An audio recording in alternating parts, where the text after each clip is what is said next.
when Uber and Lyft and Google, or now Waymo, and some of the tech industry was out there saying that they're about to change the transportation and mobility space, it's one thing. It's another thing when a 100-plus-year-old car manufacturing company says everything is about to change in our space. And they don't even call themselves a car manufacturer anymore. General Motors and Ford and most of the rest of the companies call themselves mobility companies now.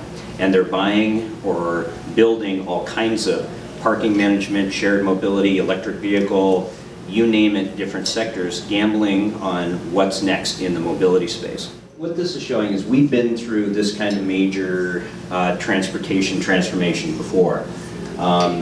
This slide shows a couple different images of Easter parades in New York City. In 1900, looking at Easter parades, there's one motor vehicle on the road, and everything else on there is either pedestrians or horse and buggy, essentially. 13 years later, same Easter parades, yes, thank you very much. And there's one horse and buggy and all automobiles on the road. That's amazing transformation in 13 years if you think about it. So many of us are talking about this next transformation. We've gone through horse and buggy to car, we've gone to nationwide freeway system, we've gone to locomotive and air, and now we're entering probably our 5th revolution of transportation mobility. And that's as we go into automated, connected, electric, and shared. And this is what's really interesting about this transformation, is it's really all 4 of these things happening at the same time and converging together that are really going to change the game. I'm going to focus on the connected and automated a little bit more in the next little bit. When I first saw this diagram, I thought it was fairly complex, but it's actually kind of simple. If we start today in the lower left-hand side of sort of the traditional model of mobility and vehicle ownership. The traditional model that we've been dealing with for the last 100 years-ish, or 75, 100 years, has been people own their own vehicle.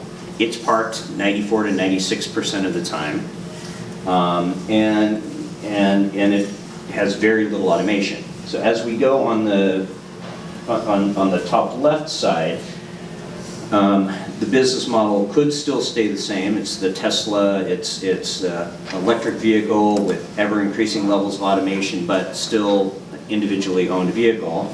If we go on the bottom right side is where Uber and Lyft and the TNCs have been really changing the business model of how people get from here to there. And what we're migrating to then is from that original model of the individually owned vehicle over to electric, shared, connected autonomous vehicles. So I'm going to talk about the relationship between connected and autonomous, because these are often sort of lumped up in conversation as CAVs, or connected autonomous vehicles. And they're very important sort of complementary technologies, if you will, but they're also different. And so I'll talk a little bit about what that means. Why I care is mostly about this safety issue. Now, as traffic engineers, we are often working on trying to solve safety, mobility, which is just reducing congestion and giving more people affordable access to transportation and environmentally friendly solutions. So the connected autonomous vehicle is addressing all 3 of these things, but really it's the safety issue that I'm sort of most excited about. Now this crazy looking chart here is looking at deaths on our roadway and looking at them from different perspectives. And so if you look at comparing the number of deaths to vehicle miles traveled, which is one of our common metrics in the transportation world, or per million people in our country, the numbers are going down. So that's good news that we're doing better in the case of those metrics. But what we're not doing well in is total deaths on our roadway every year. We've still been hovering around 30 to 35,000 people a year killed on our roadway system. And as a traffic safety engineer, that is just completely unacceptable to me. So the promise of the connected autonomous vehicle to drastically finally move the needle on this number is what really excites me about this technology. So what does connected mean? So connected vehicles may or may not have any level of automation in them. So they're not necessarily autonomous vehicles. They might not even be partially autonomous vehicles, but they are connected. And so we talk primarily about these 2 areas, vehicle to vehicle, or V2V, and V to I, vehicles talking to infrastructure. What does autonomous mean? If you would have asked this question not long ago, first of all, a lot of people just didn't even believe this technology was coming nearly as quickly as it is. But what was in the media and the press all the time was basically taking a traditional gas-guzzling 4-person sedan and strapping a bunch of equipment on it, whether you're Uber or Waymo or any of the sort of major early leaders in it. That was what we were visioning. But really, when we're thinking about the future of autonomy, there's a lot of us that actually expect this part of the industry, big fleets of long-haul trucks and local delivery vehicles, as being some of the earliest at-scale type of implementations of autonomous vehicles. There's just too much business incentive for the shipping companies, long-haul shippers, as well as the Amazons of the world, to not try to get to the point of autonomy as quickly as possible. And then there's the other thing that we forget about a lot of times is the 10 to 12 person shuttles. There's a lot of us that also are picturing, as you go back to that chart earlier that showed the changing of the business model from the individually owned vehicle to shared autonomous, at these vehicle types running around our neighborhoods and picking people up and bringing them back to make transit more efficient, eventually finally solving that first last mile issue. So autonomous means a lot of different things. And what it means from a technical standpoint is a combination of some technologies where there's onboard computers, as we've always assumed, running GIS mapping and very high precision maps. So the vehicle with GPS and its own GIS knows pretty well where it is.